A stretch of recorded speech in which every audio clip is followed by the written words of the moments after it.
Hi hello అందరికీ నమస్కారం. Welcome to Srivalli's channel. అందరూ ఎలా ఉన్నారు?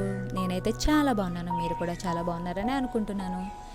చేతితో పిండి తోడే పని లేకుండా ఉంటుంది. పని సులువుగా అయిపోతుంది గ్రైండర్ వల్ల. ఈ గ్రైండర్ అయితే నాకు చాలా యూస్ఫుల్గా ఉంది. ఈ గ్రైండర్ అయితే నాకు చాలా బాగా నచ్చింది. మీకు కూడా యూస్ఫుల్గా ఉంటుందేమోనని వీడియో చేస్తున్నాను. నచ్చితే లైక్ చేయండి, నచ్చకపోతే ఏమనుకోవద్దు.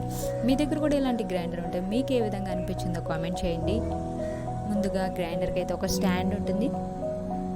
ఆ స్టాండ్కి అయితే ఈ గ్రైండర్ని రాళ్ళని కూడా ఫిట్ చేసేసుకోవాలి. గిన్నె రాళ్ళు కూడా తక్కువ బరువుతో ఉంటాయి, పట్టుకోవడానికి తేలిగ్గా ఉంటుంది. గ్రైండర్కి అయితే ఒక 2 క్యాప్స్ ఇస్తారు. ఒక క్యాప్ని అయితే మనం రాళ్ళ దగ్గర ఫిట్ చేసేసుకోవాలి. ఇంకో క్యాప్ అయితే మనకి పిండి బయటికి పడటానికి గిన్నెకి ఒక హోల్ ఉంటుంది, అక్కడ ఈ క్యాప్ని క్లోజ్ చేయాలి. ముందుగానే నానబెట్టుకున్న మినపగుళ్ళని గ్రైండర్లో వేసేస్తున్నాను. నేను ఇడ్లీకి దోశకి రెండింటికి ఒకసారి రుబ్బేసుకుంటాను. 2 అరసోలాల పప్పు అంటే 1 సోలా అంటే 1/2 కేజీ. ప్రజెంట్ ఎవరైనా ఇలా అరసోలా మానిక వాడుతున్నారా? మేమైతే వాడుతున్నాం. మీలో కనుక ఎవరైనా అరసోలా మానిక ఇలాంటివి ఏమైనా వాడితే ఏం వాడుతున్నారో కామెంట్ చేయండి.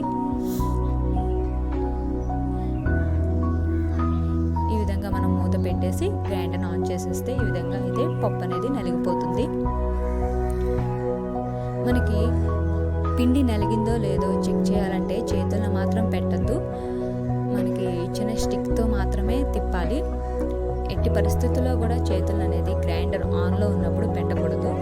ఈ స్టిక్తోనే తిప్పుకోవాలి. ఇక మూత పెట్టేస్తే మనకి పిండి అనేది ఈ విధంగా నలుగుతూ ఉంటుంది. మనం మూత పెట్టేస్తే పిండిలో ఏం పడకుండా ఉంటాయి. మనం వేరే పని కూడా చూసుకోవచ్చు. నేనైతే మా చిన్న పాపకి స్నానం చేపించేసి చక్కగా నీట్గా రెడీ చేపించేసాను. ఇక తను తిరుగుతూ ఉంది. ఇక మనం పిండి దగ్గరికి వచ్చేస్తున్నాం. నలిగిందో లేదో చూద్దాం. స్టిక్తో ఒకసారి తిప్పి చూద్దాం. పిండి అయితే కొంచెం నలగాలి. మనం వాటర్ ఇలా డైరెక్ట్గా అయినా పోసుకోవచ్చు, లేదంటే మూతకి చిన్న చిన్న హోల్స్ ఉంటాయి, దాంట్లో నుంచి కూడా పోసుకోవచ్చు. ఈ విధంగా నీళ్ళనైతే పైనుండి కూడా పోసుకోవచ్చు. మా శ్రీవల్లి అయితే పెరట్లో నుంచి వాళ్ళ నానమ్మతో వెళ్ళి నిమ్మకాయలు కోసుకొచ్చి మరి నిమ్మకాయ నీళ్ళు కలుపుతుంది. తను కలిపేలోగా పిండి అయితే చూసేద్దాం, నలిగే ఉంటుంది.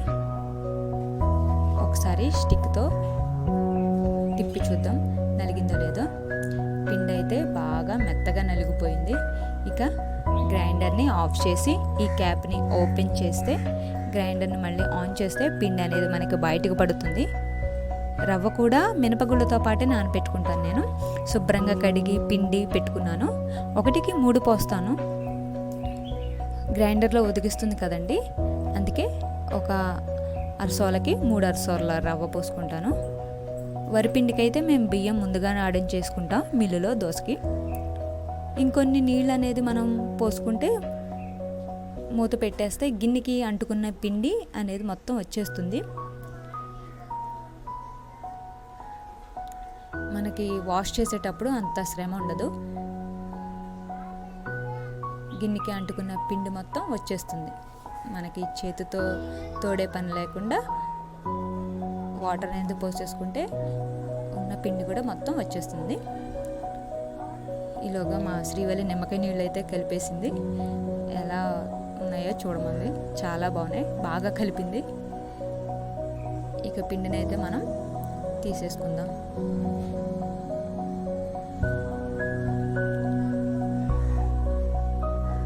ఒక చిన్న టిప్ అయితే ఇద్దాం అనుకుంటున్నాను. ఏంటంటే గ్రైండర్తో పని అవ్వగానే కడిగేసుకుంటే అంత శ్రమ ఉండదు క్లీన్ చేయడం.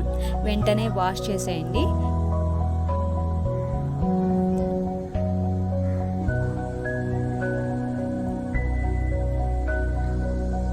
ఇంకొక మంచి వీడియో